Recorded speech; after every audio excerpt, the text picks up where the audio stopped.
To the youth of Africa, listen to me carefully. We are standing on the edge of history, and this is the moment when you must decide, will you continue to wait for salvation from outside, or will you rise and claim your destiny?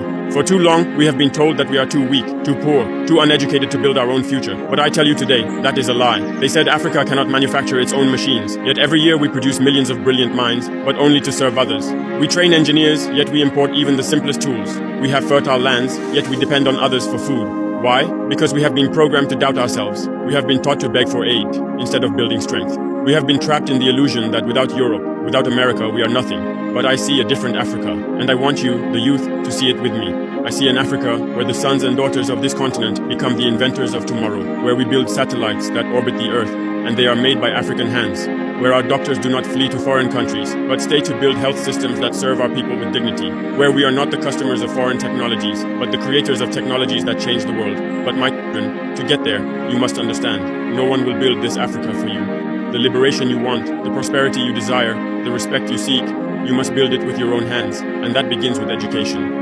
Not the kind of education that teaches you to pass exams and wear a suit, but the education that teaches you to solve problems, to think critically, to ask, what can I create? What can I improve? What can I build that my community needs? If your education is not making you more useful to your people, it is a prison, not freedom. And yet education alone is not enough. We must also have courage. Courage to innovate. Courage to fail and try again. Courage to stand tall and say, I will not run to Europe for a better life. I will build my better life here. Look at the world. It is built by men and women no different from you. They are not gods. They have no special blood. They succeeded because they believed they could, and because their societies invested in their talents. We must do the same. My vision is of an Africa where every youth is a soldier, not with guns, but with skills, with knowledge, with innovation. Imagine an Africa with its own search engines, its own social media platforms, its own tech giants, its own pharmaceutical industries, its own energy companies driven by solar and wind, from the Sahel to the Cape. This is possible, but it requires discipline. You cannot build the Africa of tomorrow if your mind is addicted to distraction. You spend hours scrolling, laughing at memes, watching others build, while you remain spectators in the theater of global progress. Enough.